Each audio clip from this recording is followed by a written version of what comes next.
క్రీస్తునందు ప్రియ దేవుని బిడ్డలారా, ప్రభువైన యేసుక్రీస్తు నామంలో మీకు అందరికీ వందనాలు. చాలా సంతోషం. దేవుని యొక్క ఉచిత కృపలో మనం ఇప్పటి వరకు కూడా మరి చక్కగా అభ్యసనం అనే ఒక మంచి అంశాన్ని మనము ప్రారంభించుకున్నాము. అభ్యసనం ఎలా మనం అభ్యసించాలి అనే అంశాలని మనం ధ్యానం చేస్తూ ఉన్నాం. ఇక 2వ సంవత్సరంలో కూడా అడుగు పెడుతున్నాం. మనం ఎలా అభ్యసించాలి కనుక అభ్యసించేటప్పుడు చాలా మానసికపరమైన చాలా ప్రిన్సిపల్స్ని మనము పాటించాల్సిన అవసరం ఉంటుంది. అందులో 4 ప్రిన్సిపల్స్ని మనము పాటించాలని నిర్ణయం చేసుకున్నాం. The principle of motivation. Principle of motivation so అంటే అర్థం ప్రేరణ సిద్ధాంతం. మనలో నేర్చుకోవాలన్న ప్రేరణ ఉండాలి. ఆ ప్రేరణ లేకపోతే ఎవడో నేర్చుకోలేడు. రావాలన్న ప్రేరణ ఉండాలి. లేదా మధ్యలోనే పోయిన వాళ్ళు చాలామంది కనపడ్డారు నాకు. అందరూ కూడా ఒక చోట కూడుకున్నారు. ఇప్పుడు మా సేవకులందరూ వాళ్ళల్లో ఇదిగో 3 కనపడుతున్నారు. అంటే వాళ్ళకి ఇక్కడ రావాలన్న ప్రేరణ లేదు. వాళ్ళకి ప్రేరణ లేనివాడు అభ్యసనంలో ఉండలేడు. వాడు ఎవడైనా సరే, ఒక పిల్లాడికి ప్రేరణ లేకుండా ఎలా ఉంటాడు? నేను వెళ్ళాలి, నేను నేర్చుకోవాలి, నేను ఆ ప్రేరణ ఉండాలన్నమాట. సో ఎలాగ ప్రేరణ? మనుషులు ప్రేరేపిస్తారా, లేకపోతే మనలోని స్థితిగతులు ప్రేరేపిస్తాయి, వాతావరణం ప్రేరేపిస్తుందా, మన ముందు నడిచేవాళ్ళు ఇవన్నీ చూసాం మనం. దానికి సంబంధించిన విషయాలన్నీ 4 నెలలు ధ్యానం చేశాం. ఆ తర్వాత రెండోది concentration. The principle of concentration అంటే ఏకాగ్రత ఉండాలి. సరే వచ్చారండి, మీరు ఇక్కడికి వచ్చారు. ఇక్కడికి వచ్చిన తర్వాత మీరు ఇక్కడ ఎలా ఉండాలి? ఏకాగ్రత ఉండాలి. అంటే మనసు పెట్టి వినాలి. ఆ ఏకాగ్రత ఎందుకు ఉండదు మనకి? ఏకాగ్రత ఉండాలంటే ఏం చేయాలి? ఈ విషయాలన్నీ మళ్ళీ ఒక 4 నెలలు 5 నెలలు మనం ధ్యానం చేసాం. ఏకాగ్రత ఎందుకు ఉండదు? మన మీద ఒత్తిళ్ళు ఉన్నప్పుడు, మనం మానసికంగా రకరకాలైన పనిపాట్లు ఉన్నప్పుడు, లేకపోతే రకరకాలైన ఇందులో శారీరక కారణాలు కొన్ని ఉన్నాయి, మానసిక కారణాలు కొన్ని ఉన్నాయి, సాంఘిక కారణాలు కొన్ని ఉన్నాయి. కొంతమంది ఎందుకురా వెళ్ళటం, వాళ్ళందరూ అలా మాదిరి లేనివాళ్ళురా, అక్కడికి మనం వెళ్ళాల్సిన అవసరం ఏముంది చర్చికి అని కొంతమంది నైతిక విలువలను ఆధారంగా చేసుకొని కూడా అలాగా ఏకాగ్రత సలపలేరు. దేవుని వాక్యాల మీద, మందిరాల మీద, సహవాసం మీద, దేవుడి మీద ఏకాగ్రత సలపలేరు. దానికి కారణాలు ఏంటి? అవన్నీ మనం చూసాం.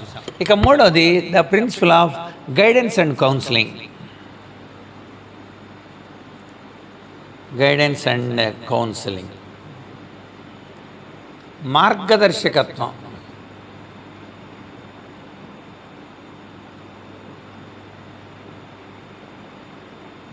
తెలుగులో కౌన్సిలింగ్ మంత్రణము అని ఉంటుంది. అది చెబితే ఏదో మంత్రం వేసినట్టుగా అనిపిస్తుందని రాయట్లే నేను. కౌన్సిలింగ్ని తెలుగులో మంత్రణము అంటారు. సరే, సో మార్గదర్శకత్వం కావాలి. ఎవరొకరు మన ముందు నడిచేవాళ్ళు ఉంటే ఆయనకిలాగా నేను ఉండాలి, రైట్ నేను అని కొంచెం మనం ప్రేరణ కలుగుతుంది, ఏకాగ్రత ఉంటుంది. సో మార్గదర్శకత్వం కూడా మనకు అవసరం అనమాట. ఈ మార్గదర్శకత్వం యేసయ్య ఎలా ఇచ్చాడు, ప్రవక్తలు కిందన్న వారికి ఎలా ఇచ్చారు, ఆ రోజుల్లో దేవుడు మరి అపోస్తుల ద్వారా కూడా ఎలాంటి మాదిరి ఇచ్చాడు, అవన్నీ చూస్తున్నాం మనం. వ్యక్తిగతమైన మార్గదర్శకత్వం, సంఘపరమైన మార్గదర్శకత్వం, వ్యక్తుల ద్వారా సంఘానికి ఇచ్చిన మార్గదర్శకత్వం, ఇవన్నీ చూసాం మనం. సో ఆ విషయాలు కూడా చూసేసాం. ఇందులో ఇంకొక అంశం మిగిలింది. నేను ఆ షెడ్యూల్ చూశాను. నేను మీకు ఏం చెప్పాలనే కరికులంలో చూసినప్పుడు అంశం ఏంటంటే, ఈ యొక్క కౌన్సిలింగ్ చేసేటప్పుడు వాళ్ళ అవసరాల దృష్ట్యా కౌన్సిలింగ్ చేయాలి. అక్కడ వాళ్ళకి అవసరం లేని దాన్ని నువ్వు కౌన్సిలింగ్ చేస్తే ఉపయోగం ఉంటుంది. వాడికి ఏది అవసరం ఉందో ఆ అవసరాన్ని బట్టే కౌన్సిలింగ్ చేయాలి. యేసుప్రభు సమరయ స్త్రీ దగ్గరికి వెళ్ళినప్పుడు ఆమె నీళ్ళకు వచ్చింది. ఆవిడ ఆ నీళ్లు తీసుకెళ్దామని బిందె కొండతో వచ్చింది. యేసుప్రభు వచ్చి అంటాడు, నాకు నీళ్లు కావాలంటాడు. అక్కడ సందర్భం అన్నమాట. అక్కడున్న సందర్భాన్ని పురస్కరించుకొని యేసుప్రభు కౌన్సిలింగ్ మొదలుపెట్టాడు. కనుక అదేంటి, నువ్వు యూదుడు కదా, మాలాంటి వాళ్ళతో మీరు మాట్లాడరు కదా, అలాంటిది మరి ఏంటి నువ్వు ఇలా మాట్లాడుతున్నావు, ఏంటి నువ్వు మమ్మల్ని అంటరాని వాళ్ళ కింద చూస్తారు కదా అని అంటే, యేసుప్రభు అంటే నేను ఎవరో తెలిస్తే నన్నే నువ్వు నీళ్ళు అడుగుతావు, నువ్వు బావిలో కాదు నన్ను అడుగుతావు నీళ్ళు అని.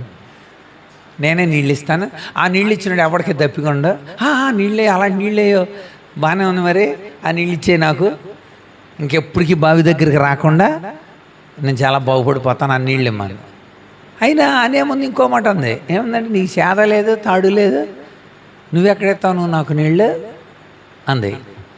అప్పుడే యేసుప్రభు అన్నాడు, నేను ఇచ్చే నీళ్ళు జీవజలపు ఊట అయ్యే నీళ్ళు.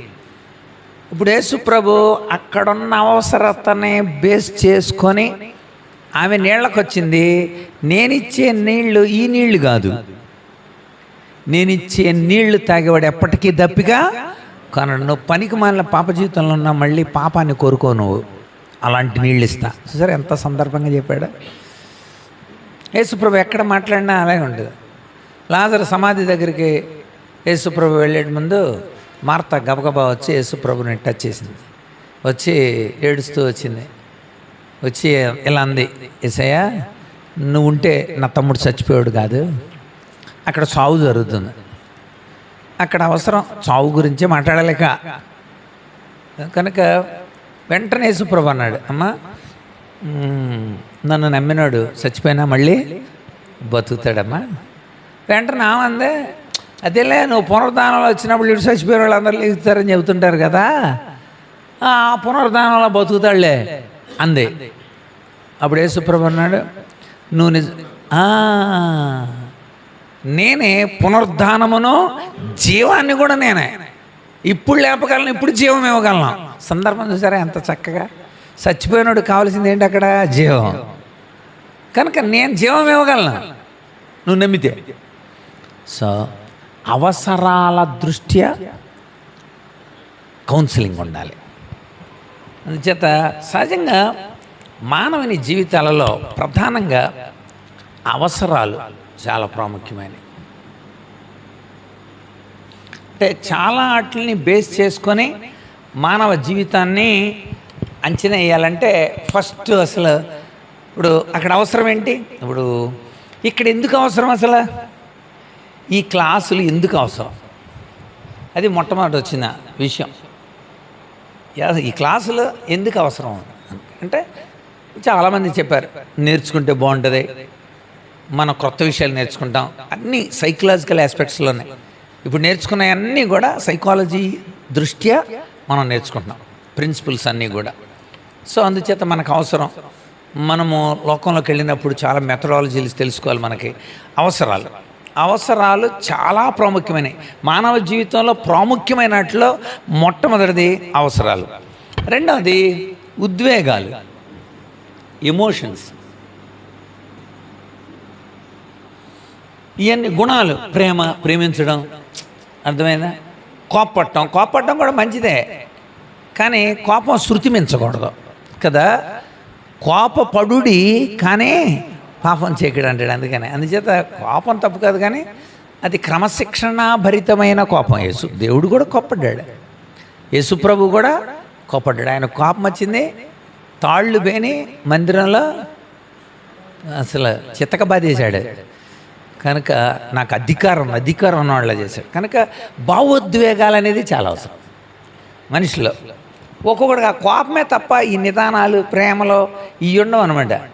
కనుక వాటికి సంబంధించిన బ్యాలెన్సింగ్, భావోద్రేక ప్రజ్ఞ అంటాం. అంటే ఈ భావోద్రేకాలు అదుపులో పెట్టుకోగలిగిన స్థితిగతులు. అంటే భావోద్వేగాలు చూడాలి, ముందు అవసరాలు చూద్దాం, తర్వాత భావోద్వేగాలకు వెళ్ళాం.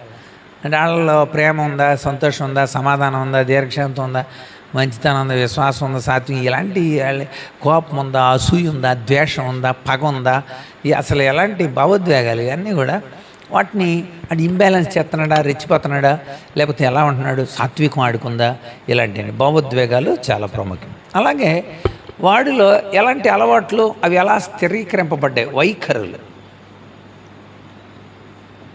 వైఖరులు అంటే అర్థం ఏంటంటే స్థిరపడిపోయిన అలవాట్లు. వైఖరి అంటేనే స్థిరీకరింపబడిన అలవాటు. అంటే స్థిరంగా ఉండిపోతాయి కొన్ని అలవాట్లు, వాళ్ళ తల్లిదండ్రుల నుండి వాళ్ళకి అది అలవాటు. నాకు డ్రైవర్గా ఒక కుర్రాడు వచ్చాడు, ఆ కుర్రాడు వచ్చి మా వాళ్ళందరికీ ఇంకో భార్యను చేసుకోవడం అలవాటు అండి అంటున్నాడు. వాళ్ళ తాతకి 2 భార్యలంటే, వాళ్ళ నాన్నకి 2 భార్యలంటే, వాళ్ళ అన్నయ్యకి 2 భార్యలు అన్నీ కామన్గానండి. మాకు అందరికీ కూడా నువ్వు మాత్రం ఆ పని చేయకురా, ఇది కొంచెం నీతిగా బతుకు, కొంచెం దేవుడు అంటే తెలుసుకున్నాడు అనమాట. అడిగి చెప్పాను నేను. కనుక అలా కొన్ని అలవాట్లు ఉంటాయి అన్నమాట. అలా అలవాటు అంటే మాటిగా ఆ పని చేస్తే అదే అలవాటు అవుతుంది. అర్థమవుతుందా? అలవాటు అంటే ఏం కాదు, కొంచెం అదే పని చేస్తున్నాడు. సాయంత్రం వెళ్ళేసరికి కొంచెం నోట్లో వేసుకుంటున్నాడు అది, ఆ ప్యాకెట్ చించి. అది వేసుకోకపోతే ఉండలేకపోతున్నాడు వాడు. ఇక అప్పుడు ఏమైపోయింది అనమాట, ఆడికి అలవాటు పడింది. అదే ఏదో సీరియల్ చూస్తానికి అలవాటు పడతారు. అలాగా ఒకసారి చూస్తారు, ఆడ సగం ఆపేస్తాడు. అంతే. ఇక దెబ్బకి అది పూర్తయ్యేదాకా 50వ ఎపిసోడ్ అయ్యేదాకా మనం వదలమేక. ఏంటంటే అది ఏమైపోద్ది, మనకే అలవాటు అయిపోతుంది, పీకేస్తుంది ప్రాణం. అసలు ఏమైపోయింది అని టెన్షన్ వచ్చేద్ది. ఆడు చేసేవాడు కూడా అలాగే పెడతాడు. వెళ్ళి ఎక్కడో తుపాకీతో కాల్చుకునేటప్పుడు ఆపేస్తాడు. అంతే. దెబ్బకే తెల్లారి చచ్చిపోయిందా, బతికిందా, ఏమైంది, అయ్యయ్యో కొన్నిసార్లు తేడి చేస్తుంటారు ఆడవాళ్ళు. కనుక ఇవన్నీ అనమాట. అంచేత అలవాట్లు స్థిరమైపోతే వాటిని వైఖరులు అంట. ఇప్పుడు దేవుని పిల్లలకి ఏదైనా ఆహార పదార్థాలు పెట్టారనుకోండి, వెంటనే ఏమొచ్చేది, మనకే ప్రార్థన చేద్దాం అంటే ప్రార్థన మనకు వైఖరి. ఆటోమేటిక్ బయలుదేరే ముందు ఆటోమేటిక్ గుర్తొచ్చేద్ది ఏం చేయాలని. అంటే ప్రారంభాలు ప్రార్థనలు అంటే, ముగింపులు ప్రార్థనలు అంటే, అన్నీ ప్రార్థనలతో అది మన వైఖరి. అది వైఖరి అన్నప్పుడే మనకు గుర్తుంది. యాటిట్యూడ్ అంటారన్నమాట. అంటే మనకున్న తెలుసుకున్న విషయాలు, లేకపోతే తల్లిదండ్రుల నుండి వచ్చిన విషయాలకి కొంచెం ఇంట్రెస్ట్ చూపెడితే వైఖరులు తయారవుతాయి అన్నమాట. అందుచేత ఈ వైఖరులు ఇవి కూడా మనము పరిశోధనలో దాన్ని బట్టి వాడికి ఎలాంటి స్థిరమైన అలవాట్లు ఉన్నాయి, ఆ అలవాట్లను బట్టి కౌన్సిలింగ్ చేయాలి. తర్వాత కొన్ని ఇంట్రెస్ట్లు ఉంటాయి, అభిరుచులు.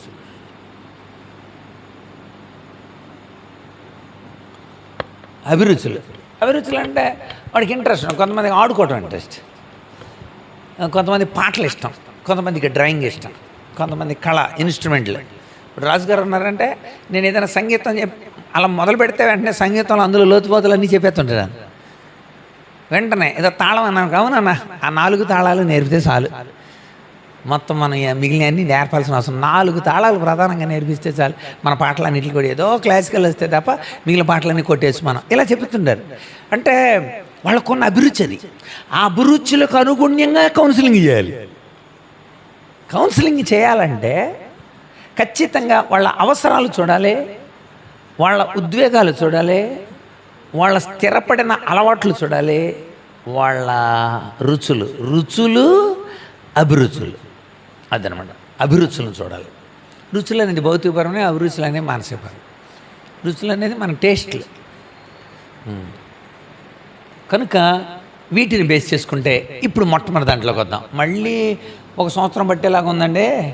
మళ్ళీ మళ్ళీ ఇప్పుడు అభిరుచులు అవసరాలు అయిన వెంటనే మళ్ళీ ఏం చూడాలి, మన ఎమోషన్స్ ఎలా ఉంటాయి, వాటిని ఎలాంటి ఎమోషన్స్ ఉంటాయి, అంతా పెద్ద ఎమోషన్. అన్నిటికీ బైబిల్ జవాబు ఇచ్చింది. ఇప్పుడు అన్నిటికీ ఏం చూడాలి, ఇప్పుడు అన్నిటికీ బైబిల్లోనే జవాబులు చూడాలి. రైట్. ఇప్పుడు మనం అవసరాల గురించి మాట్లాడదాం. అవసరాల గురించి తెలుసుకోవడం అవసరం, అంతే కదా. అవసరాలు, వీటి గురించి మనం చూద్దాం. రకరకాలైన అవసరాలు మనకు తెలుసు. రకరకాలైన అవసరాలు ఉంటాయి. ఉదాహరణకి మామూలుగా మనం మాట్లాడుకుంటే ఆకలి అనేది ఏంటి, ఒక అవసరం. శరీరానికి ఆకలి, దప్పిక, ఆకలి దప్పికలు మనకు అవసరాలు. అవసరం అది నీడ్స్ అంటారనమాట. నీడ్స్ అది గుర్తుపెట్టిన. అవసరాలు అంటే నీడ్స్, అది అవసరం ప్రతి ఒక్కరికి. ఆకలి తీరడానికి ఆహారం, దప్పికి తీరడానికి దాహం, డ్రింక్, ఇవే ఉంటాయి రకరకాలని. సో ఆకలి దప్పిక, ఇవన్నీ అవసరం. అంతేకాదు ఇంకా మనం చూస్తే నిద్ర ఖచ్చితంగా అవసరం. డ్రైవర్ని వరుస పెట్టి 24 గంటలు తోలింది, 25వ గంట ఏమవుతుందో అప్పుడు మనకు తెలుస్తుంది. అంటే ఏంటంటే నిద్ర అవసరం ఖచ్చితంగా. మినిమం ఇన్ని గంటల కనీసం నిద్రపోవాలి. కనుక మన శరీరానికి ఆకలికి అనుగుణ్యంగా ఆహారం అవసరం. ఈ ఆహారం, దప్పిక, దాహం, లేకపోతే దప్పిక అంటే దాహం అని రాసుకోవాలి. దాహం అంటే నీరు, నిద్ర, ఈ అవసరాలు ఉంటాయి. అట్లా మన అవసరాలు అంటాం. అదనమాట. అట్లా మన క్లాసిఫికేషన్స్లోకి మనం వెళదాం. ఇవే కాకుండా పిల్లల్ని మీరు స్కూల్లో వదిలిపెట్టి వచ్చేసారు, వాడు ఫీల్ అయిపోతున్నాడు. అంటే అభద్రతకు గురవుతున్నాడు. నేను ఎవరితో చెప్పుకోవాలి, ఎవరు లేరు నాకు అంటే భద్రత కూడా ఒక అవసరమే.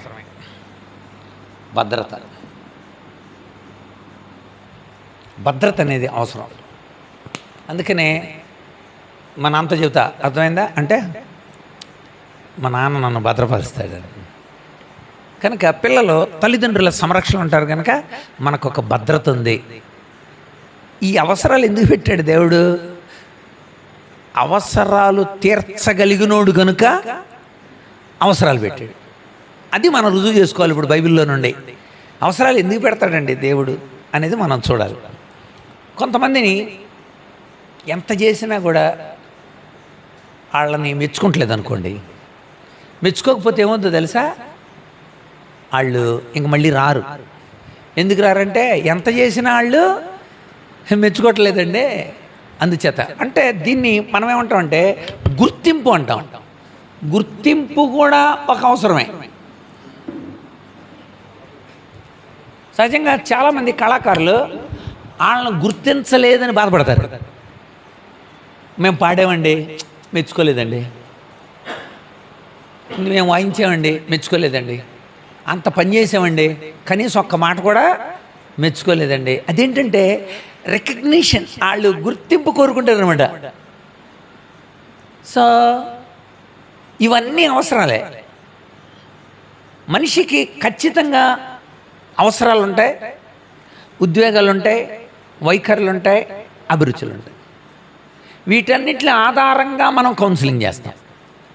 ముందు మనం అవసరాల గురించి చూస్తే ఆకలి, ఆహారం ఒక అవసరం, నీరు ఒక అవసరం, నిద్ర ఒక అవసరం, భద్రత.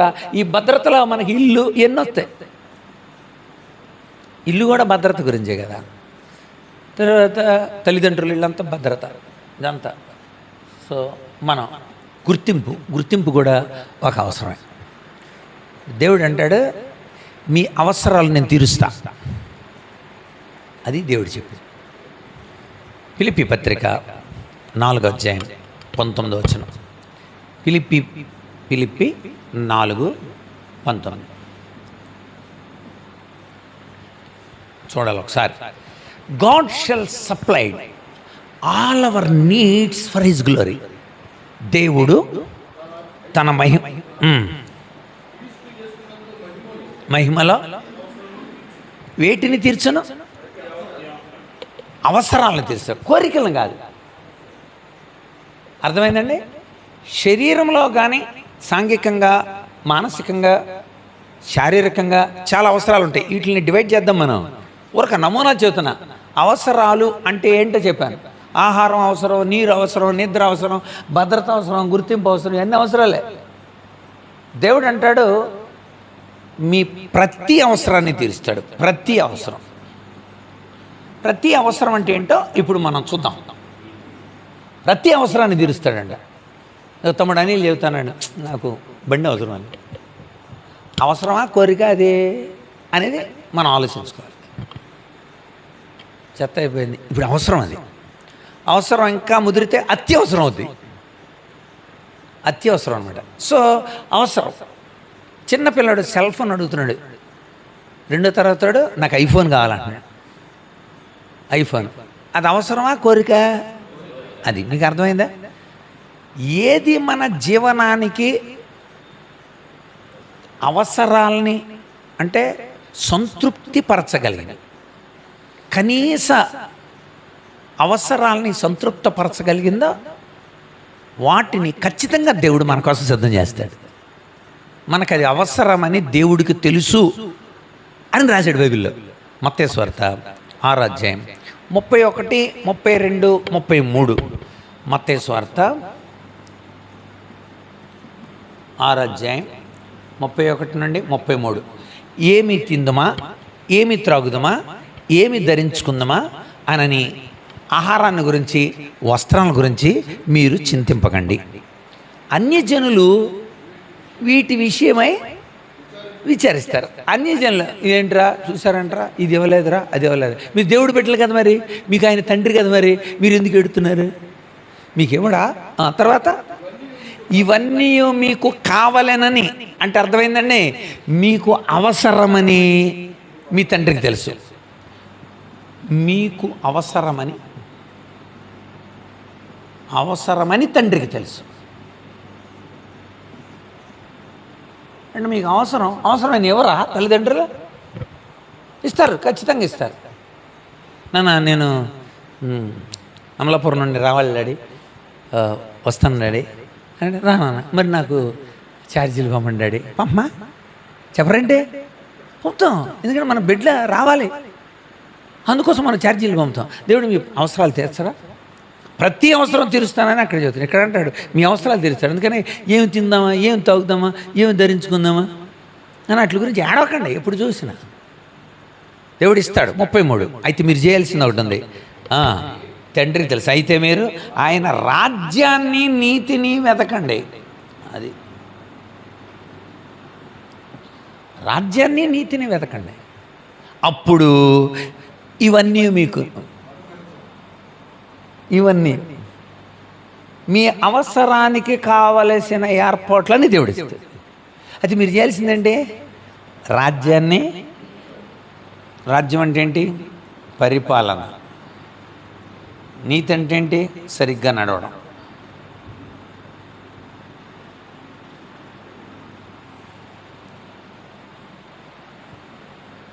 రాజ్యం అంటే ఏంటి? ఆయనతో ఉండడం. రెండవది నీతి అంటే ఏంటి? ఆయన మాట వినడం. ఆయనతో ఉంటేనే సరిపోదు. ఆయన స్కూల్లో ఉంటారు కానీ మాట వినరు వాళ్ళు. ఇప్పుడు అర్థమైంది. రాజ్యాన్ని, నీతిని వెతకండి. రాజ్యం అంటే పరిపాలన, నీతి అంటే సరిగ్గా నడండి. ఆయనతో ఉండండి, ఆయన మాట వినండి, అప్పుడు మీ అవసరాలు తెలుసు. అక్కడ మళ్ళీ చదవండి, 33 వచ్చింది, 6:33. మొదట వెతికేటప్పుడు కూడా ఏమన్నాడు? ఆయన రాజ్యాన్ని, నీతిని మొదట వెతకండి. అంటే చివరిలో దేవుడు కాదు, ఫస్ట్ ఉండాలి దేవుడు. మిగిలిన అన్నీ ఎతికిన తర్వాత ఆఖరణ యేసుప్రభు కాదు, మొదట దేవుడిని వెతకండి. ఫస్ట్ దేవునికి ప్రిఫరెన్స్ ఇవ్వండి. దేవుడు అని పలకటమే మన వాళ్ళకు కొద్దిగా భయం. ధాన్యం కొలుస్తున్నారు, ఒకట్లో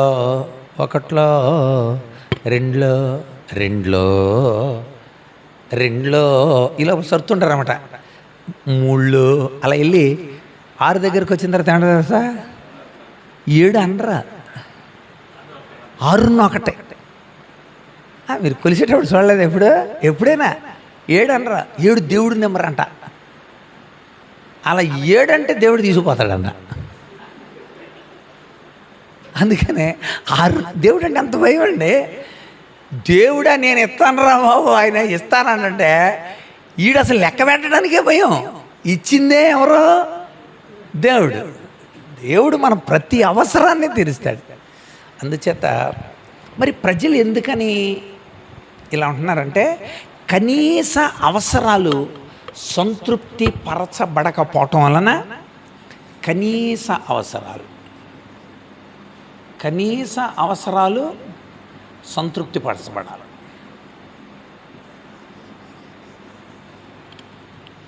కనీస ఆకలి తీరాలి, కనీస దప్పిక తీరాలి, కనీస నిద్ర ఉండాలి, కనీసమైన మనకి భద్రత ఉండాలి, కనీస గుర్తింపు కూడా లేకపోతే మనిషి మాల్ అడ్జస్ట్మెంట్ అవుతాడు అనమాట. మొన్న కనీసం నీళ్ళు దొరకలేదు, కనీసం మెతుకు దొరకలేదు, అప్పుడు నిద్ర లేదు, ఎప్పుడు మునిగిపోతాం, ఎప్పుడు చచ్చిపోతాం, నీళ్ళల్లో ఉండిపోయారు. సో వెంటనే వాళ్ళకి అది కనుక దేవుడు మానవుల యొక్క అవసరతలు తీర్చడానికి, తాను ఎలా తీర్చబడతాయో చెప్పడానికి ఆయన ఈ లోకానికి వచ్చాడు. కనుక మనం ఎప్పుడైతే అవసరాలు మనకు తీరవో, శారీరకంగా మానసికంగా imbalance, it's called mall adjustment అంటారు దాన్ని.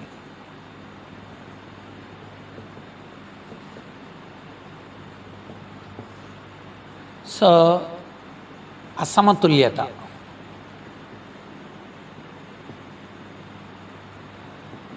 సమతుల్యత ఉండాలి.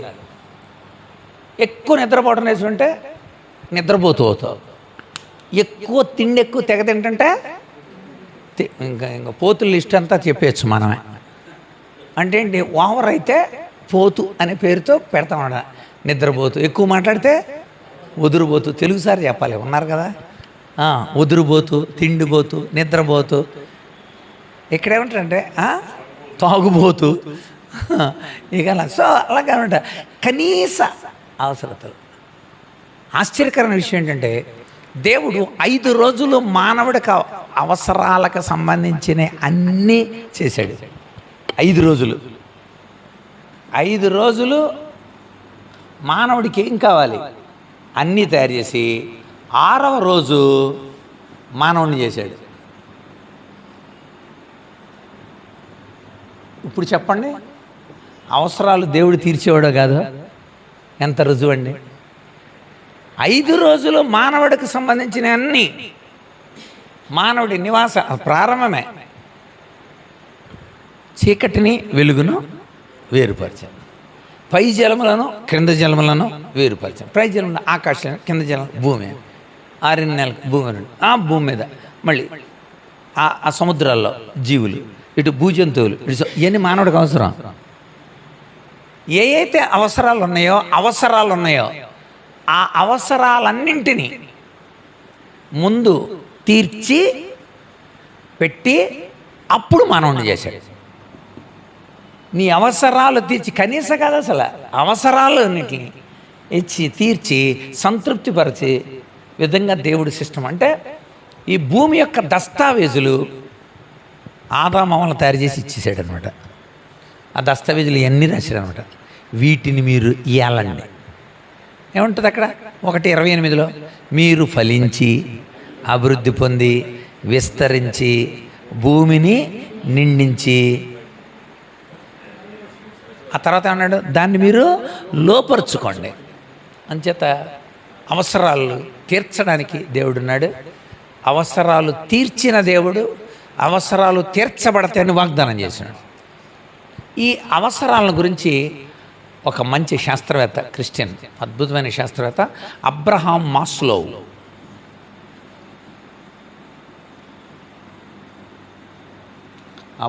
మాస్లో, అనే ఒక మంచి శాస్త్రవేత్త ఈ అవసరాల గురించి చాలా బాగా పరిశోధన చేశాడు. సైకలాజికల్గా అవన్నీ మనకు అవసరం కాదు, కానీ మన బిబ్లికల్గా మనము వాటన్నిటినీ కూడా క్లుప్తంగా మనము టకటకా మనం చూద్దాం. ఇందులో ప్రధానమైన 2 అవసరాలు మనకి ప్రధానంగా కనబడుతూ ఉంటాయి. ఒకటి భౌతిక అవసరాలు,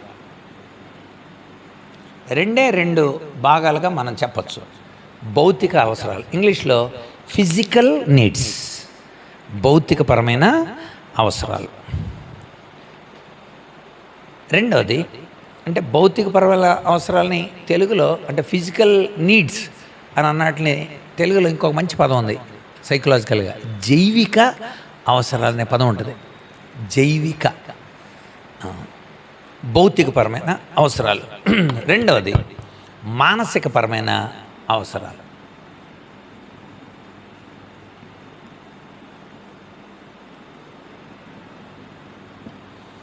ఉదాహరణకి భౌతికపరమైన అవసరాలంటే నేను చెప్పాను, నేను ఆహారం, నీరు, నిద్ర, ఇవన్నీ ఏంటండి భౌతికపరమైన అవసరాలు. ఇప్పుడు నేను చెప్పాను చూసారా, భద్రత, గుర్తింపు. అందుకనే అలా కొంచెం అలా పెట్టా. నీ షెల్టర్ కూడా ఇల్లు భౌతికపరమైన కనబడేది. దాన్ని మనం ఏమంటాం, మనం అన్నం, నీళ్ళు, ఇంకోటి ఏమంటా, నీడ కదా, ఆహారం, నీడ. సో ఈ ఆహారం ఖచ్చితంగా, ఆహారం లేకుండా బతకలేము, భౌతిక అవసరం. నీరు లేకుండా బతకలేము, నిద్ర లేకుండా కూడా బతకలేము. సో ఇవన్నీ ప్రాథమిక అవసరాలు. మిగిలినవన్నీ కూడా భద్రత, గుర్తింపు, ఇలాంటివన్నీ మానసిక అవసరాలు. ఈ అవసరాలు వీటన్నిటిని కూడా దేవుడు చక్కగా తన బిడ్డలకు అన్నిటినీ ఇచ్చినట్లుగా, అంటే physical needs and psychological needs, ఈ రెండు విషయాలను కూడా మనము లోతుల్లోకి చూద్దాం. అంతేకాకుండా ఈ అబ్రహాం మాస్లో ఇది ప్రధానంగా మనకు భౌతిక అవసరాలు, మానసిక అవసరాలు, ప్రాథమిక అవసరాలు, సెకండరీ అంటారనమాట. ప్రాథమిక అవసరాలు, సెకండరీ అంటే గౌణ అవసరాలుగా మనం చూడవచ్చు. ఇప్పుడు అబ్రహాం మాస్లో చేసిన క్లాసిఫికేషన్ని మనం ఒకసారి చూద్దాం. అంటే ఓకే,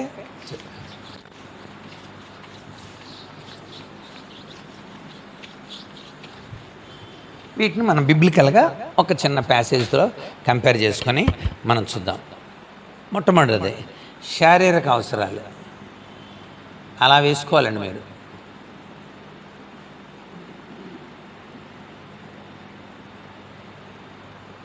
శారీరక అవసరాలు, ఫిజికల్ నీడ్స్. రెండవది భద్రత అవసరాలు.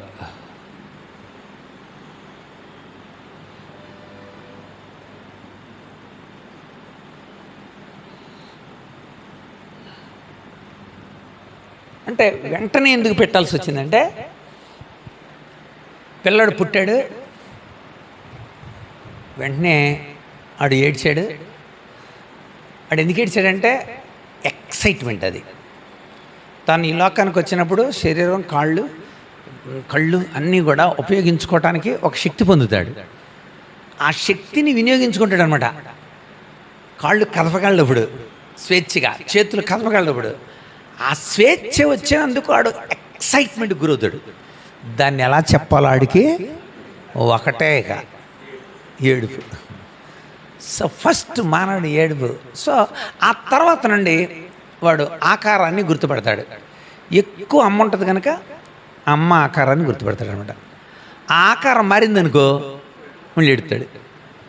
అంటే నాకేదో అభద్రత భావం వస్తుంది అనమాట ఆడికి. అది అందుకని ఇక్కడ భద్రతా అవసరాలని రెండోది పెట్టాడు. అందుకనే ఒడి మారిందనుకోండి వెంటనే ఏడుస్తాడు. స్వరం మారిందనుకోండి అప్పుడు కూడా ఏడుస్తాడు. అంటే ఇవి అభద్రత వాడు గుర్తిస్తాడు అనమాట. అందులో మనం ప్రధానంగా ఆ మూడు చూడవచ్చు. ఒకటి ఆకారం, రెండు స్వరం, స్పర్శ, మూడవది శబ్దం. ఆకారం మారినా ఏడుస్తాడు, అభద్రతకు గురవుతాడు. రెండోది ఓడి ఆడు స్పర్శ, అమ్మ స్పర్శ ఆడికి బాగా తెలుస్తుంది. అలాంటి స్టిమ్యులేషన్ ఉంటుందిలే తల్లి బిడ్డలకి, అలాంటి స్టిమ్యులేషన్ ఉంటుంది. సో స్పర్శ మారినా తెలిసిపోద్ది, శబ్దం మారినా కూడా. మీరు ఆడు ఏడుతున్నాడు అనుకోండి, కళ్ళు మూసుకొని ఉంటాడు, కళ్ళు మూసుకొని ఏడుతూ ఉంటాడు. లేచి మీరు ఏం పర్లేదురా ఏడోకరా అని మీరు 100 మాటలు మాట్లాడండి, ఆడు ఏడు ఆపడం. అదే వాళ్ళ అమ్మ వస్తుంది, నేను ఉన్నానులేరా ఏడోక మీ అత్త వచ్చింది అని అక్కడి నుండి అంటుంది అనుకోండి, ఏడు బాబేస్తాడు, నా గొర్రెలు. సో అభద్రత. సో అది రెండవది. మూడవది ప్రేమ సంబంధితమైన అవసరాలు, సెక్యూరల్. ఇది శారీరక, ఫిజికల్, సెక్యూరల్,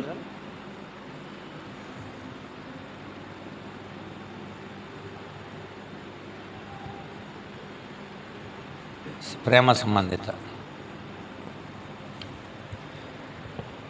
పిల్లలు కొంచెం ఎదిగిన తర్వాత మా మమ్మీ నాకు చాలా ఇష్టం, మా మమ్మీ అంత మంచిది తెలుసా, మా మమ్మీ, మా డాడీ అయితేనా, అన్నీ ప్రేమ వాళ్ళకి. ఎందుకంటే వాళ్ళు ప్రతిరోజు భోజనం పెడతారు, ప్రతిరోజు స్నానం చేస్తారు, కొత్త బట్టలు వేస్తుంటారు, ఇది చేస్తారు, తీసుకొస్తారు, మనం తీసుకొచ్చి ఎక్కిస్తారు అని అలిగితే ఒక రకంగా చేస్తారు, గట్టి గుద్దుతుంటే పిల్లలు చేస్తానులేరా అని అంటుంటారు. ఇవన్నీ కూడా వాళ్ళకి తెలుసు.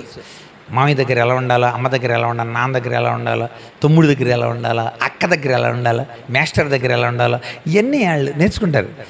సో ప్రేమ కోరుకుంటారు అనమాట. అందుకని మాస్టర్స్ అక్క ప్రేమగా అలా అన్నారు అనుకోండి, ఇక ఆడు చుట్టూరే తిరుగుతుంటారు. అది వెళ్ళిపోయేటప్పుడు కూడా వెనకాల వెళ్ళిపోతుంటారు. ఆ మూలకి వెళ్ళిన తర్వాత అప్పుడు మళ్ళీ వెనకొస్తాడు వాడు. ప్రేమ, తనను ప్రేమించే మాస్టర్ కావాలి, తను ప్రేమించే ఆ ప్రేమ సంబంధితమైన చెప్పు. నెక్స్ట్ గౌరవ సంబంధం.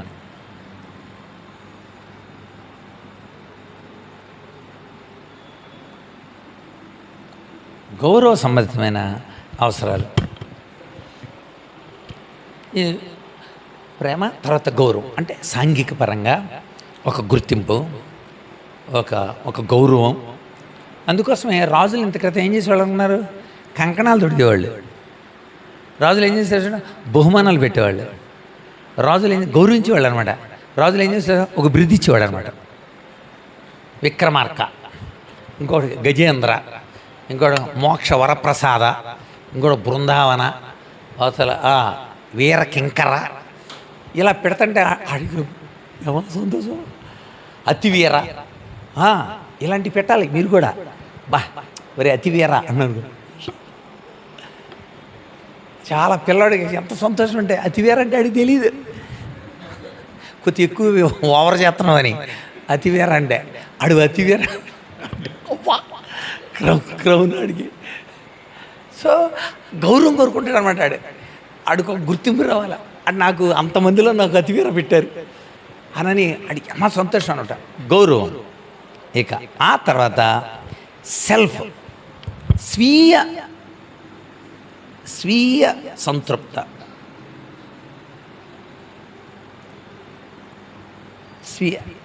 Self satisfaction.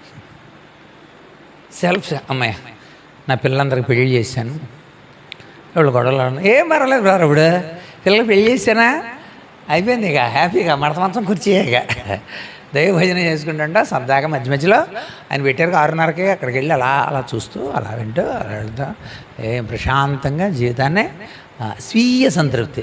ఎవడికో 4 పంచులో 6 చీరలో సాటిస్ఫాక్షన్ ఉందండి. ఉన్న 4 డబ్బులతో 4గురికి సహాయం చేశాను.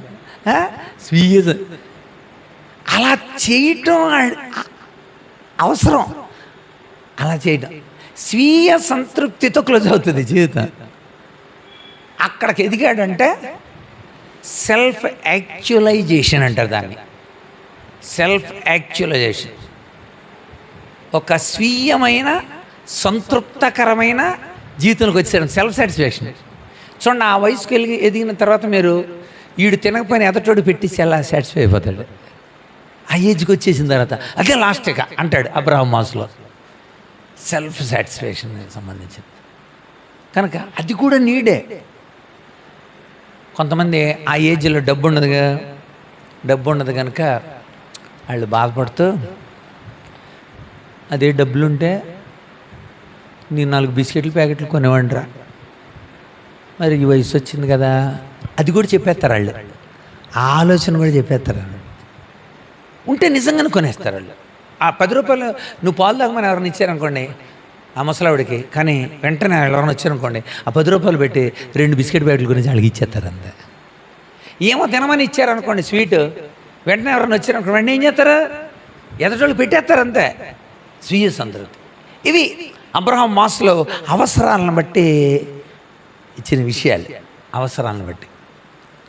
సో ఇప్పుడు మనం దేవుడు మన అవసరాలని ఎలా తీరుస్తాడు అన్న విషయాల్ని మనం చూద్దాం. మొట్టమొదటి అంటే శారీరక అవసరాలు, భౌతికపరమైన అవసరాల గురించి మనం ఇప్పుడు చూద్దాం. ఓకేనా? ఇది అబ్రహాం మాస్లో యొక్క స్ట్రక్చర్. మనం భౌతికపరమైన అవసరాలని మనం చూద్దాం. దేవుడు మనకు భౌతికపరమైన అవసరాలు తీర్చడానికి అందులో ఫిజికల్ ఇవన్నీ ఉన్నాయి. భౌతిక అవసరాలు 2 కేటగిరీలుగా చేశారు కదా ముందు. భౌతిక అవసరాలు తీర్చడానికి కోసం మనం చెప్పాను నేను, దేవుడు సమస్తాన్ని సృష్టిని చేశాడు ముందు. సృష్టిని చేసి మనిషిని చేశాడు. లేఖనం నుండి కొన్ని మాటలు మనం చదువుకుందాం. అపోస్తుల కార్యాలు చూడండి. అపోస్తుల కార్యాల గ్రంథం 14వ అధ్యాయం 17వ వచనం. అపోస్తుల కార్యాల గ్రంథం 14వ అధ్యాయం 17. అయినను ఆకాశము నుండి మీకు వర్షమును ఫలవంతములైన ఋతువులను దయచేయచ్చు, ఆహారమును అనుగ్రహించుచు నింపుచు మేలు చేయుట చేత తనను గురించిన సాక్ష్యం లేకుండా చేయలేదు. ఆ పై వచనం కూడా చూస్తే 15వ వచనంలో, మీరు వ్యర్థమైన వాటిని విడిచిపెట్టి ఆకాశమును భూమిని సముద్రమును అందులో ఉండే సమస్తాన్ని సృజించిన జీవము కలిగిన దేవుడు. సృష్టిని అంటే ఇక్కడ చెబుతున్నాడు ఆకాశాన్ని, చదవండి అక్కడ, భూమిని, సముద్రాన్ని, ఆకాశంలో ఉండేవి, భూమిలో ఉండేవి, సముద్రంలో ఉండే సమస్తం. ఇప్పుడు అర్థమైందండి. ఆకాశంలో చూస్తే గ్యాలక్సీలు 1000 మిలియన్ ట్రిలియన్స్ గ్యాలక్సీలు ఉన్నాయి. పాలపుంతలో ఒక్కొక్క పాలపుంతలో 1000 మిలియన్ స్టార్స్ ఉన్నాయి. Our sun is 1 star. నువ్వు చూస్తున్న సూర్యుడు ఒక నక్షత్రం. అంత విశ్వం ఉంది, అంత విశ్వం ఉంది. ఆ ఆకాశాన్ని, అందులోని సమస్తాన్ని, అది దాని అర్థం. భూమిని, అందులో ఉన్న సమస్తం. భూమి అందులో సమస్తం అంటే చెట్లు ఉన్నాయి. మీరు చెప్పండి, అప్పుడు చెట్లు ఉన్నాయి, పర్వతాలు ఉన్నాయి, కొండలు ఉన్నాయి, నదులు ఉన్నాయి, మైదానాలు ఉన్నాయి. మనం 3వ తరగతిలోనే ఉందిగా ఆ పాఠం. కొండలు, నదులు, మైదానాలు. కనుక పర్వతాలు, నదులు, సముద్రాలు, తర్వాత భూమి మీద కొండలు, మైదానాలు, గుట్టలు, అవన్నీ ఉన్నాయి. నెక్స్ట్ సముద్రంలో జంతువులు, సముద్ర జంతువులు, పైన కూడా జంతువులు, పక్షులు, ఆకాశంలో పక్షులు, మొత్తం వీటన్నింటినీ సృజించాడంట దేవుడు. ఇంకా చెప్తున్నాడు చూడండి, సృజించిన జీవము కలిగిన దేవుడు, సృష్టికర్త, జీవము కలిగిన దేవుడు. ఎందుకు సృజించాడో కూడా చెప్తున్నాడు. ఎందుకు సృజించాడు చెప్తూ ఆయన ఇంకేం సృజించాడు చూడండి. 17, ఆకాశము నుండి మీకు వర్షం ఆయన ఇచ్చాడు, ఋతువులు ఆయన ఇచ్చాడు. బుతువులు రాయకండి, ఋతువులు. అంటే మామూలుగా ఇక్కడ తొందరలో బుతువులు అని రాశారనుకోండి, వెళ్ళిన తర్వాత మనం ఎతుకుతూ ఉంటాం బుతువులు ఏంటని, ఇంకొక ఒత్తి ఇవ్వాలి, అది ఋతువులు. సో ఆకాశం నుండి వర్షం ఇచ్చాడు, ఇంకా ఋతువులు ఇచ్చాడు, ఇంకా అందులో చదవాలండి, ఫలవంతములైన, ఆకాశము నుండి వర్షము, ఫలవంతములైన ఋతువులు, తర్వాత ఆహారం. అంటే ఆహారం కూడా ఎవరిచ్చారు? దేవుడిచ్చాడు. వీటన్నిటిని ఇచ్చి తన ఉనికిని మనకు చెప్పాలనుకున్నాడంట. ఉనికి అంటే ఏంటో తెలుసా? నేనున్నా అని చెప్పాలనుకున్నాడంట దేవుడు. ఎవరికి? మానవుడికి, చెట్లకి కాదు, మానవుడికి నేనున్నాను అని చెప్పాలనుకున్నాడంట. ఉల్లాసముతో మీ హృదయంలో నింపుచు, ఇదిగోండి ఇవన్నీ ఇచ్చి దేవుడు ఉల్లాసం, మేలు, మీకు మేలు చేసి మీకు ఉల్లాసాన్ని ఇవ్వాలని దేవుడు తయారు చేశాడంట. ఇవన్నీ మీకు ఇవ్వడం ఏంటనమాట? మీకు మేలు. అంటే మీ అవసరాలు తీర్చబడితే అది మీకు మేలు, తద్వారా మీరు పొందే రిజల్ట్ ఉల్లాసం. భూమి ఎండిపోతుంది, దేవుడు వర్షం పంపాడు, అది నీకు మేలు. ఈ మేలు ద్వారా మీరు పొందేదేంటి? ఉల్లాసం. అర్థమవుతుందండి? అయిపోయింది, మన కవర్ అయిపోయింది అప్పుడే. భౌతిక అవసరాలు దేవుడు తీర్చుతున్నాడు నీ కోసం. నేను వెంకటరామజపురంలో పనిచేసేటప్పుడు వర్షాలు లేవు. అప్పుడు ఒక 4-5 సంవత్సరాలు వర్షాలు లేని టైంలో నేను కరెక్ట్గా 11 ఇంకా 10 నిమిషాల్లో మధ్యాహ్నం లంచ్ బెల్ల కొడతాం. ఆ టైంలో ఏదో పాటలు పాడుకుంటూ ఒక గుంపు వచ్చారు. కప్ప కప్ప నీళ్ళాడే అని పాడుకుంటూ వస్తున్నారు వాళ్ళు. నేను ఒక బోండ్రు కప్పని ఒక రోకలకి కట్టి నీళ్లు పోసుకుంటా కప్ప కప్ప నీళ్ళాడని పాటలు పాడుకుంటూ వచ్చారు వాళ్ళు. నేను ఒకసారి వాళ్ళని చూసి ఆ పెద్ద ఆయన పిలిచా. వాళ్ళందరూ వచ్చారు. ఏం చేస్తున్నారంటే ఇలా చేస్తే వర్షం పడద్దే అంటున్నారు వాళ్ళు. ఇలా చేస్తే వర్షం పడద్దని అన్నారు. అలాగే ఒకసారి కూర్చోండి అన్న. బెంచ్ వేయించా. ఎందుకు అర్థం కాలేదు వాళ్ళకి. బెంచ్ వేసిన తర్వాత ఒక తెల్ల కాగితం పెన్ను ప్యాడ్ తీసుకొచ్చి మన ముఖ్యమంత్రి గారికి రాద్దామండి, కప్ప పథకం పెట్టమందాం. సో అన్నాడు ఆయన. అవును మరి ఉపాధ్యాయులే కప్ప కప్ప నీళ్ళాడే పాట నేర్పించాలి, ఈ డ్వాక్రా మహిళల ద్వారా చక్కగా కప్పలను పట్టించాలి, ఆ తర్వాత రెవెన్యూ వాళ్ళే వదిన మరదళ్ళు ఎవరున్నారో జనాభా లెక్కలో తీయించాలి, వాళ్ళందరినీ సమకూర్చాలి. సమకూర్చిన తర్వాత చక్కగా ఇదంతా ఒక పెద్ద ఉద్యమం కింద చేస్తే ప్రతి ఊరిలో ఈ కప్ప పథకం అమలైతే చక్కగా వర్షాలు కురిసి ఉరుకబాబా కూటి కోసం చేస్తుంటే అని లేచిపోయాడు. అందులో ఒక ముసలాయన. అక్కడ అర్థమైంది దేనికోసం చేశారు వాళ్ళు. కూటి కోసం. నువ్వు కూటి కోసం కప్పలను ఊరేగితే వర్షం రాదు. దేవుడు మన అవసరాలు తీర్చడానికి, అందులో ఏ అవసరం ఇది, భౌతికపరమైన నీ అవసరాలు తీర్చడానికి. అందుకనే మహా థియలాజికల్ గ్రీకుల దగ్గరికి వెళ్ళాడు పౌలు. గ్రీకుల దగ్గరికి వెళ్ళి ఏం చెప్పాడు చూద్దాం. 17వ అధ్యాయం అక్కడ ఏం చెబుతున్నాడో చూడాలి ఒకసారి. 24 17 24 జగత్తును అందలి సమస్తాన్ని చూసారా. జగత్తు అందలి సమస్తం. జగత్ అందలి సమస్తం. ఆ పదాలు జాగ్రత్త గమనించాలి. ఇందులో అన్నీ వచ్చేసినాయి. ప్రపంచంలో ఉన్న భౌతికపరమైన అన్నీ. అది ఎవ్వని చే జనించు జగమెవ్వని లోపల నుండు లీనమై ఎవ్వని ఎందుడిందు పరమేశ్వరుడెవ్వడు మూల కారణం బెవ్వడు అనాది మధ్యస్థలుడెవ్వడు సర్వం తానై ఉన్నవాడెవ్వడు. ఆ ప్రశ్నకి ఇక్కడ జవాబు ఉండదు. ఎవనితో సృష్టింపబడింది, ఎవని ద్వారా పాలింపబడుతుంది, ఎవడు నీ గుండెల్లో నివసించగలిగినోడు అని చెప్పాడు అక్కడ. అందుకని చెబుతున్నాడు చూడండి. జగత్తును అందరి సమస్తం నిర్మించిన దేవుడు తానే ఆకాశమునకు భూమికి ప్రభు అయి ఉన్నందున. చూసారా వచ్చేసినాయి మళ్ళీ. ఆకాశము భూమి ఇవన్నీ. భూమి మీద ఉన్న నీళ్ళు ఎలా ఉన్నాయి, ఆరిన నేలను భూమి అన్నాడు. భూమిలో భాగం అది. భూమిలో 3 వంతులు ఏమున్నాయి, నీరుంది. అట్లా ఏమన్నారు, సముద్రం. సో ఆకాశాన్ని భూమిని తయారు చేసిన ఆ దేవుడు తర్వాత తానే ప్రభువై ఉన్నందున. చూసారా అంటే ఏంటి, ఆయనే పరిపాలకుడు. సృజించినోడు ఆయనే, రెండవది పరిపాలకుడు కూడా ఆయనే, మూడవది ఆయన హస్తకృతములైన ఆలయాల్లో ఉండడో, మనుషులు తయారు చేసినట్లు ఉండడో, ఇందులో ఉంటాడు.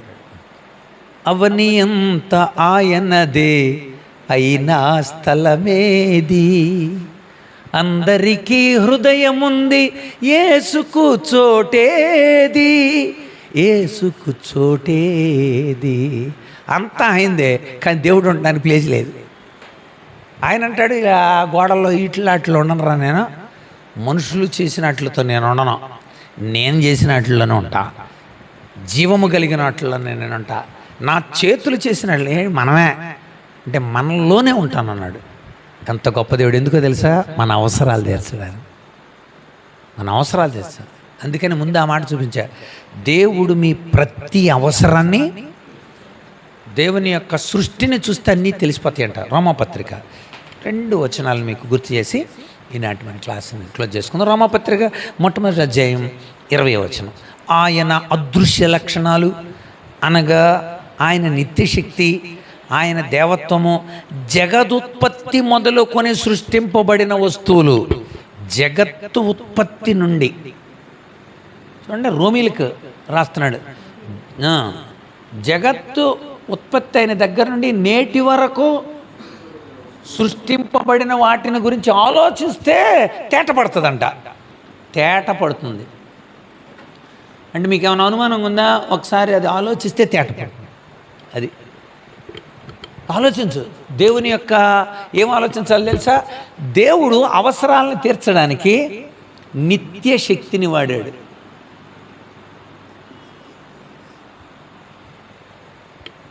దేవుడు అదృశ్య లక్షణాలు కలిగి ఉన్నవాడు. అక్కడ అంటాడు అంటే జీవము కలిగిన ఆయన జీవం ఉందని నీకు కనబట్టలా, తెలియట్లే, కానీ ఇట్లా చూడటంతో తెలుస్తుంది. సూర్యుని చూస్తే తెలుస్తుంది, చంద్రుడిని చూస్తే నక్షత్రాన్ని చూస్తే తెలుస్తుంది. ఎంత చిత్రం అండి అది. నువ్వు వెళ్ళమంటే వెళ్తున్నాడు సూర్యుడు, ఆటోమేటిక్గా వెళ్ళిపోతుంది అక్కడ. అది ఏంటిది? సిస్టమ్ ఏంటిది? అసలు ఒక సిస్టమ్ కడుపులో కంటికి కనిపించనంత మైన్యూట్గా మనం తయారవుతున్నామా? మైన్యూట్. ఇలా చూస్తే జైగోట్ కనపడుతుంది మనకి, మైక్రోస్కోపిక్. అది అట్లన్నిటిని తీసి సుమారుగా ఒక 10 లక్షల జైగోట్లని ఒక చోటకి ఇలా ముద్ద కింద చేస్తే యాస్పిరిన్ ట్యాబ్లెట్ అంత అయిందండి. అంటే ఏంటి? ఒక పారాసెటమాల్ ట్యాబ్లెట్ అంతా. అంటే అంత మైన్యూట్. ఆ మైన్యూట్ లోపల ఎలా పెరుగుతుంది అసలు? ఎంత సృష్టికర్త అండి. ఒక స్టేజ్కి వచ్చి చూస్తే కళ్ళు కనపడిపోతున్నాయి, కళ్ళు వచ్చేసినాయి అని. కళ్ళు, ఎముకలు, చేతులు, చిన్ని చేతులు. బేబీస్ పెట్టారనమాట అందులో మాకు ల్యాబ్లో. చూపెడితే 3వ నెల బేబీ, 3వ నెల బేబీ ఏళ్ళు కనబడింది, ఏళ్ళు. 4వ నెల బేబీకి ఈ భాగం కనపడుతుంది, గోరులాగా తెల్లగా వేరుగా ఉన్న భాగం, వేలికి అక్కడ నుండి గోరు వస్తుందని. ఏంటిది? ఎంత సృష్టికర్త అండి ఆయన. ఫర్ యూ, నీకోసమే చేశాడండి. సమస్తాన్ని నీకోసమే చేశాడు. సో నీ భౌతిక అవసరాలు తీర్చడానికి కోసం. మాతో పాటు ఒకసారి టూర్కి న్యాచురోపతి వచ్చాడు ఒక ఆయన, ఒక డాక్టర్. ఆయన అడుగడికి బండి ఆపుతాం, ఎలకాయ చెట్టు కనపడుతుందా?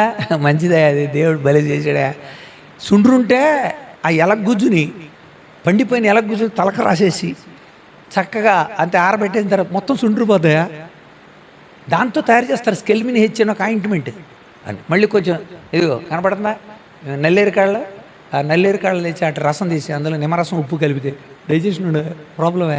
ఇదిగో దోసపాదు కనపడుతుందా? దోస కిందలు ఏంచి దంచి పొడిని చేస్తే ప్రతి వరుస పెట్టి అన్నీ చెప్పేస్తూనే ఉన్నాడు. అసలు ఎంత ఆశ్చర్యం అండి. ఈ సృష్టి మొత్తం మనకందరికి ఉపయోగపడాలని దేవుడు తయారు చేశాడు. మన భౌతిక అవసరాల కోసం మనమే కొన్ని కనుక్కున్నాం, కొన్నే చెబుతుంటారు. అన్నిటిలో దేవుని యొక్క ఉన్నతమైన ఆలోచన కాబట్టి గుర్తుపెట్టుకోండి. వచ్చే వారం మనం ఏం చూడబోతున్నాం? మన భద్రతా అవసరాలు ఎలా తీరుస్తున్నాయి. భౌతికపరమైన అవసరాలన్నీ మనకు తీర్చబడుతున్నాయి కూడా. నీటికి కూడా, భూమి, ఆకాశం, సృష్టి, సముద్రం అన్నిటిని కూడా, వర్షం, ఋతువులు, ఆహారం, ఎన్ని పెట్టారు చూసారా? సమస్తము మన కోసం దేవుడు తయారు చేసి నీకోసం ఇచ్చా. వీటిని ఏలు, వీటిని నువ్వు లోపరుచుకో, వీటి ద్వారా నేనున్నానని తెలుసుకో. దేవుడు ఉన్నాడన్న ఉనికిని భౌతికపరమైన. అందుకని అబ్రహాం మాస్లో అద్భుతమైన దైవ జ్ఞానంతో రాసినాడు. అందుకనే మాస్లో అవసరాల పట్టిక రాయండి అంటారు. మీకు ఆలోచిస్తేనే తెలిసిపోద్ది. పుట్టాము, శారీరకంగా పాలు కావాలి, కొంచెం భద్రతగా అమ్మ కావాలి, నెక్స్ట్ మనల్ని ప్రేమించే హృదయం కావాలి, మనకు సమాజంలో గౌరవం కావాలి, సెల్ఫ్ సాటిస్ఫాక్షన్ కావాలి.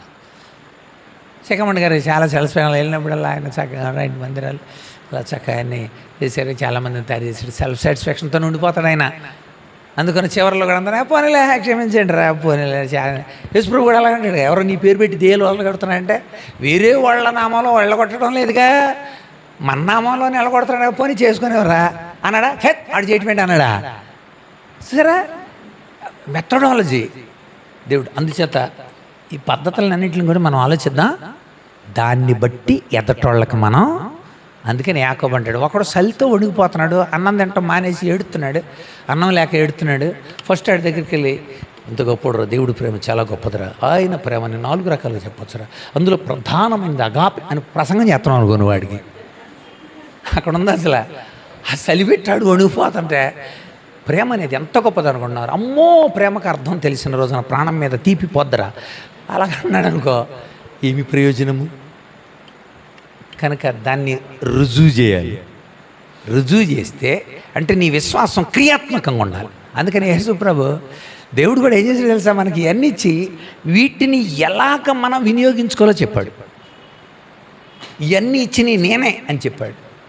అందుచేత దానికి సంబంధించిన శాస్త్రాలు రాయించాడు, దానికి సంబంధించిన వాటిలన్నింటిని కూడా మనకు అందుబాటులో తెచ్చాడు. అది దేవుడి ప్రేమ. కనుక భౌతిక అవసరాలన్నింటినీ, ప్రతి అవసరం అంటే ఈ 5 గుర్తుపెట్టుకోండి. మనం ఏం రాసాం అక్కడ ఫిలిప్పీ పత్రికలో, గాడ్ షల్ సప్లైడ్ ప్రతి అవసరాన్ని, ఎవ్రీ నీడ్ అనమాట. ప్రతి అవసరాన్ని దేవుడు తీస్తారు.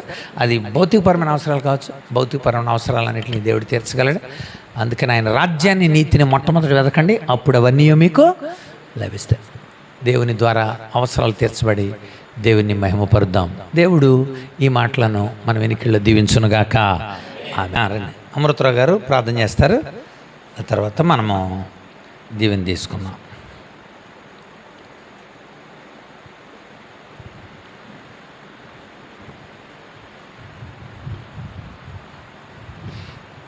మిక్కిలి కనుకరమ తండ్రి నాయన, ఈ రాత్రికాల శ్రమలో ప్రభువా నీ సన్నిధిలో చేరినైనా ఈ రీతిగా స్తుతించడానికి నాయన, గణపరచడానికి నాయన, అనేకమైన విషయాలు, క్రొత్త విషయాలు తెలుసుకోవడానికి మాకు ఇచ్చిన సమయాన్ని బట్టి నా వందనాలు ప్రభువా. ఎందరికో లేని గొప్ప భాగ్యం మాకు దయచేసావు నాయన, వందనాలు ప్రభువా. ఇదిగో ఆత్మీయ సమ్మేళనాన్ని మీరు దీవిస్తున్న విధానాన్ని బట్టి కూడా వందనాలు ప్రభువా. ఏ ఆటంకం లేకుండా ప్రభువా, నిరాటంకముగా ప్రభువా అన్ని సమయాలలోనూ మేము మాకు తోడుగా ఉంటున్నందుకే వందనాలు ప్రభువా. ఇదిగో అవసరతల రీత్యా ప్రభువా తండ్రి, వ్యక్తిగత అవసరాలు ప్రభువా మాకు వివరించి ఉన్నారు ప్రభువా. వ్యక్తిగత అవసరాల్లో ప్రభువా, ఆహారం గురించి ప్రభువా నాయన, దప్పిక గురించి మీరు చక్కగా వివరించి ఉన్నారు ప్రభా. అన్ని అవసరతలను మీరు తీరుస్తారని సెలవిచ్చారు కదా ప్రభా. అది ఇప్పుడంటే నీ అందు నిలిచి ఉండే భాగ్యం మాకు దయచేయండి ప్రభా. అప్పుడు మా అవసరాలన్నీ తీరుస్తారు ప్రభా. మీ అందు నమ్మిక ఉంచి ప్రభా, మీలో కొనసాగే భాగ్యం మాకు దయచేయండి ప్రభా. ఇదిగో నీ దాసుని ద్వారా అనేక మంచి వర్తమానాలు మేము వినగలగడానికి సహాయం దయచేయండి ఆయన. ఇంకొన బలముగా నీలో నిలిచి ఉండి నీలో వాడబడటానికి మాకు సహాయం దయచేయండి ఆయన. ఇంకా ప్రభా ప్రజల్ని ఆకర్షించుకోనండి ప్రభా.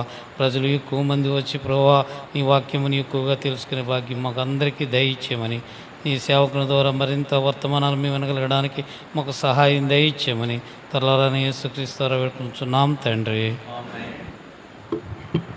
మన తండ్రి అయిన దేవుని ప్రేమ, కుమారుడైన యేసుక్రీస్తు కృప, పరిశుద్ధాత్మల అన్యోన్య సహవాసం చేరిన మనకును, ఈ దినం రాలేని బిడ్డలకును, లోకంలో ఆయన కోసం ఎదురు చూస్తూ ఆయన ద్వారా బలపరచబడుతున్న ఆయన జనాంగానికి అంతటికీ మనకును సదాకాలము తోడేండును గాక.